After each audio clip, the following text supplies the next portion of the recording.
taking the steps backwards. So. Does anyone have any questions for Kevin?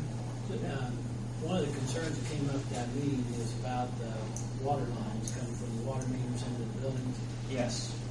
I'd like to see you be able to, sometime before the project starts, address those concerns with the property owners, because I know a lot of them are worried about breakage of lines because of the rattling and everything else pulling that concrete out. So I don't think we're necessarily going to pay for water lines to be put inside, but that might be the time for each property owner just to run new lines right from there. It's going to be, as we talked about that meeting, less expensive than any other time when the sidewalk's torn up and it's uncovered and all they have to do is replace the line. And I guess one thing I failed to mention too was we anticipate the start date for that project to be around mid-March to maybe early April of next spring. So we've got a little bit of time in there to work through that. And some of that, if we have that option ahead of time and they want to replace it, we can go ahead and get that in order.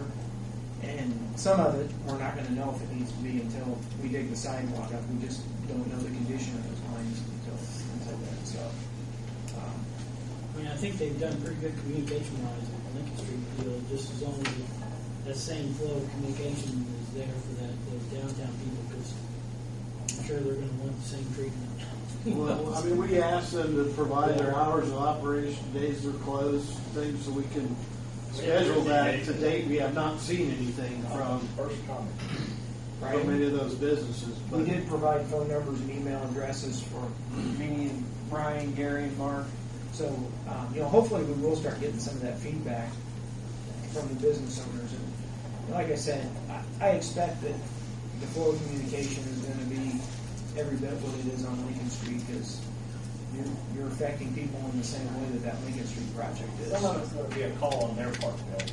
We're only going to excavate the sidewalk and a very small amount of material under the sidewalk. So in other words, we're not going to expose any water lines. It's going to be their responsibility to figure out whether they want to do it or they are, because we're not going to have those water lines in a position for us to look at. In other words, unless somebody's got one that's just 6 inches under the sidewalk. So, like Kevin said, because we know our timeline and we know we're going to demo the entire sidewalk, it'd be probably beneficial if they'd be willing to, our contractor we know is going to start, let's say April 1. Mm-hmm. Tell them starting March 15th, if you want to go ahead and replace it, that'd be an excellent opportunity. That way one's not holding up the other. Have you contacted the businesses or the building owners? That was Brian's contact. No, I'm sorry. I contacted those. We had both attending the meeting. Right. We had business owners and we had property owners. Right. Both attending the meeting. Because I have most of the buildings on the square. I doubt the business owner owns the building. Right. Correct. We did have some property owners that, just rent now and don't have a business. We did have a mix. Kevin might have a question in the back there. Gene? Yeah, it was my husband that brought up about the water line. And the reason he did is because shortly after we bought our building, the water line did break, and we didn't want to tear the sidewalk or the bricks up. So we had to go down inside our store, take the carpet up, dig under, and then slip line through that line with another line. We were fortunate to be able to do that. But I want you to picture a project of this magnitude, compare it to Lincoln Street. We redid Lincoln Street because the water lines were breaking and you were digging down. You don't want the business owners to be digging up your new sidewalk and your new bricks if they break. And it's not an easy thing to do, so I would highly recommend that there be real good communication on this particular issue, just so that you don't have to tear the new project up. Thank you. I think that's what we stressed at the meeting the other night, was that we wanted that same type of communication. I think that we probably got the greatest amount of reluctance from the fact was, and Donna can clarify this, but by ordinance, we take care of the water distribution lines from the meters to the business or the residents. That falls under the responsibility of the owner. So I think there's going to be more reluctance because they don't want to make the expenditure to pay for replacing their line under the sidewalk. I think that's probably going to be the biggest point of contention.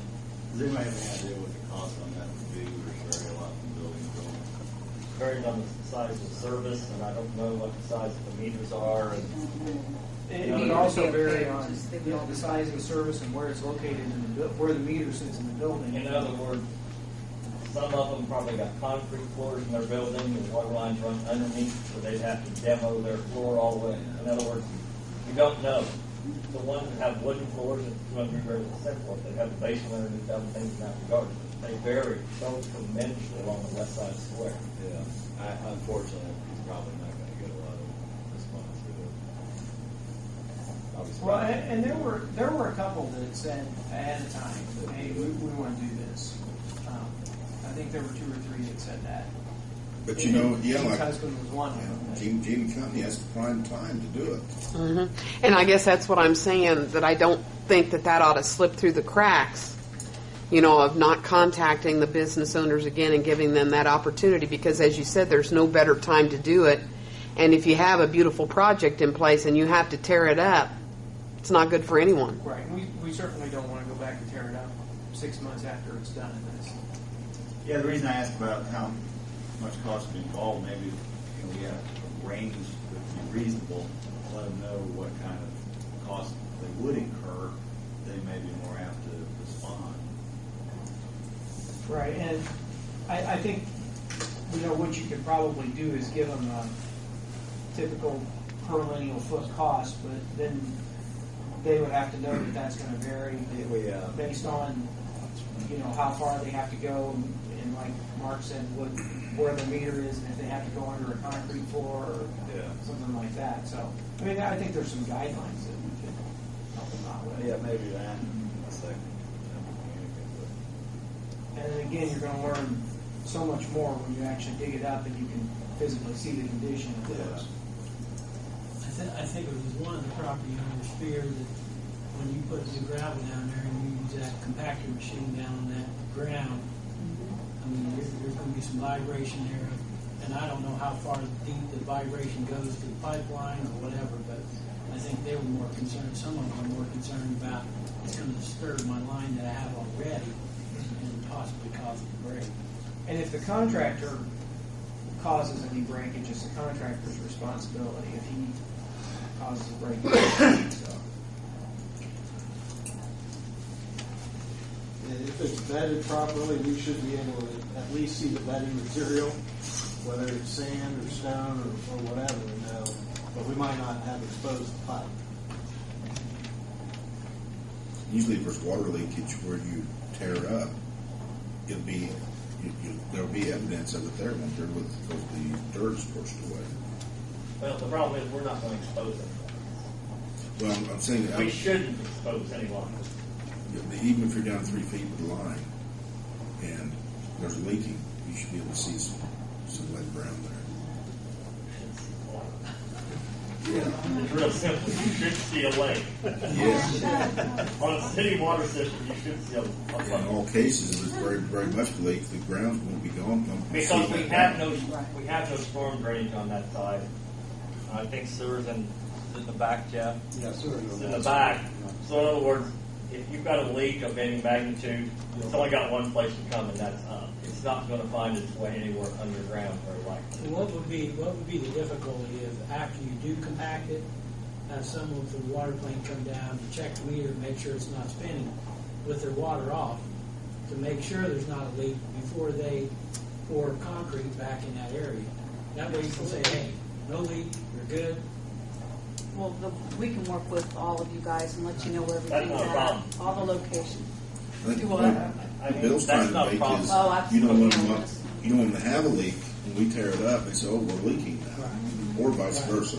Either way. Yeah, you don't want that to happen. Just as long as we address it. That Right, and I think there's some things. Obviously it's a concern, so we know it's something we have to look at and move forward. Any questions? Council? Thank you, Kevin. Thank you. Appreciate it.